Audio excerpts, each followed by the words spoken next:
Olá, boa tarde. Você acompanha agora as principais notícias do Brasil e do mundo desta quarta-feira. E olha só, o Ministério da Justiça abriu processos contra 26 empresas de telemarketing do país por serviço abusivo. A multa para quem não respeitar o consumidor poderá chegar a 13 milhões de reais.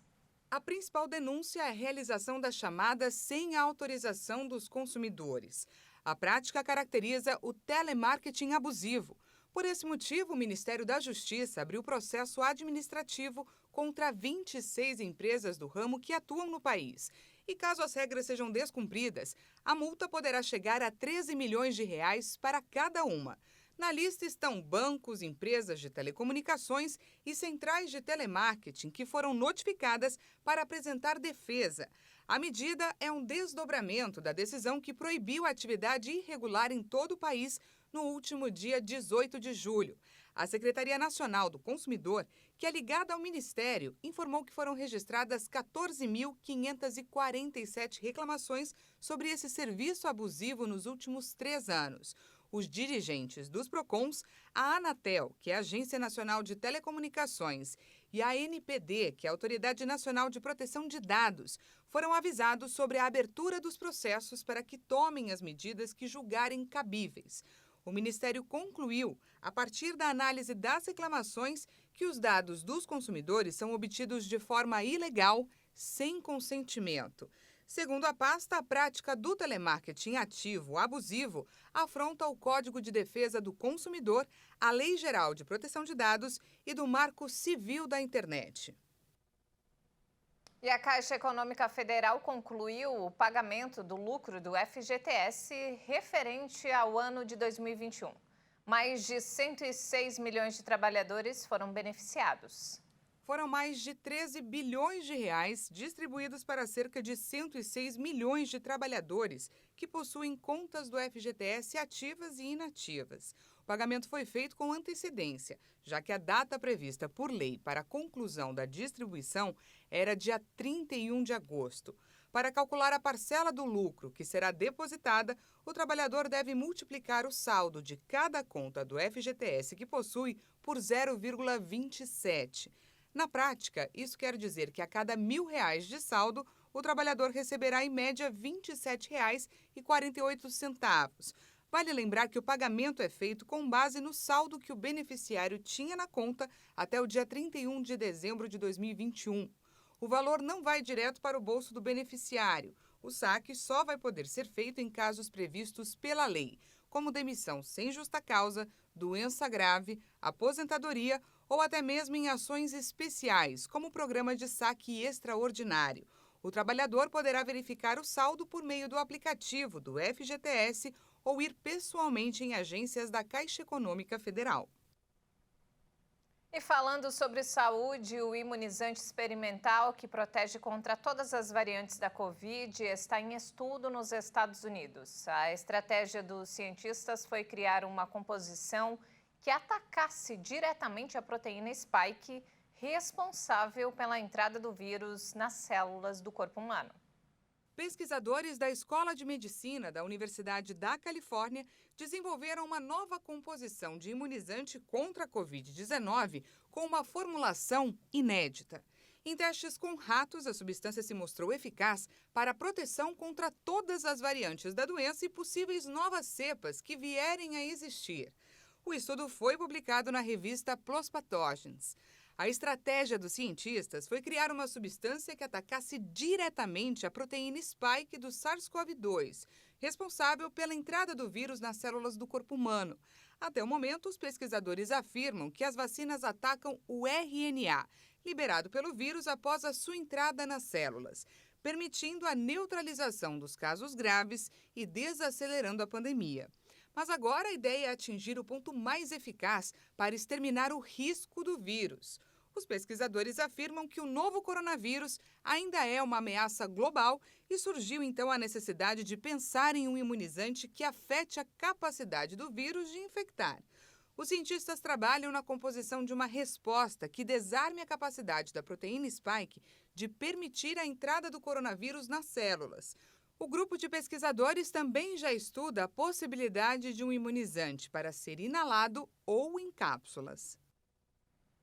A greve do pessoal de cabine da Ryanair na Espanha, que começou no final de junho, continuará até janeiro de 2023, com paradas regulares de 24 horas. O anúncio foi feito pelo sindicato da categoria nesta quarta-feira.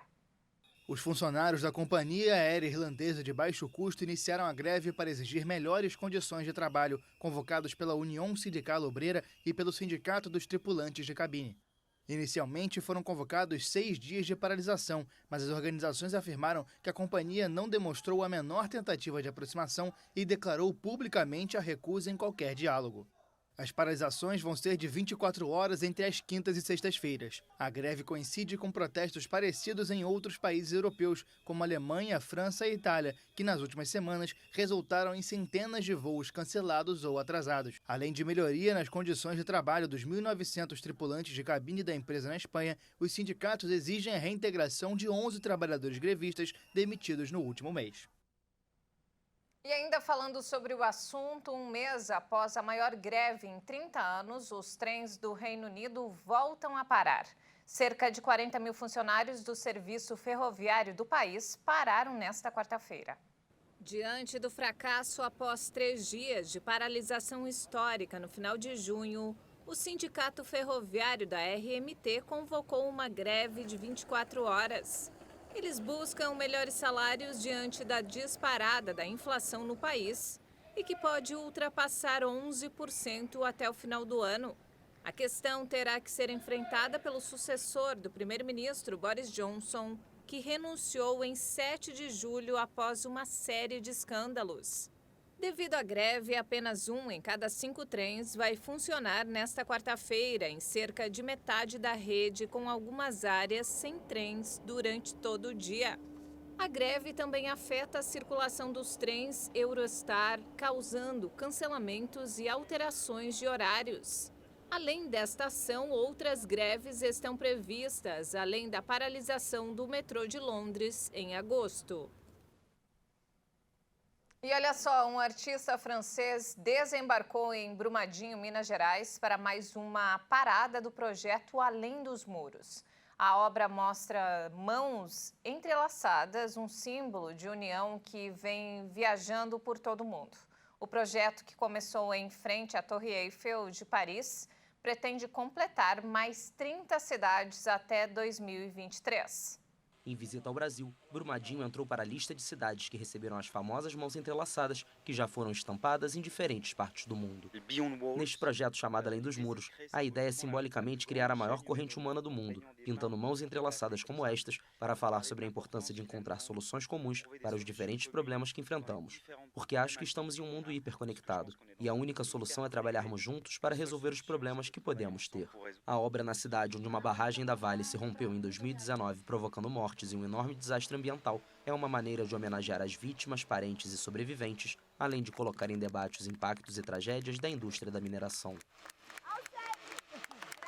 O desastre que aconteceu em 2019, em que 272 pessoas foram soterradas após a barragem se romper, acho que é catastrófico.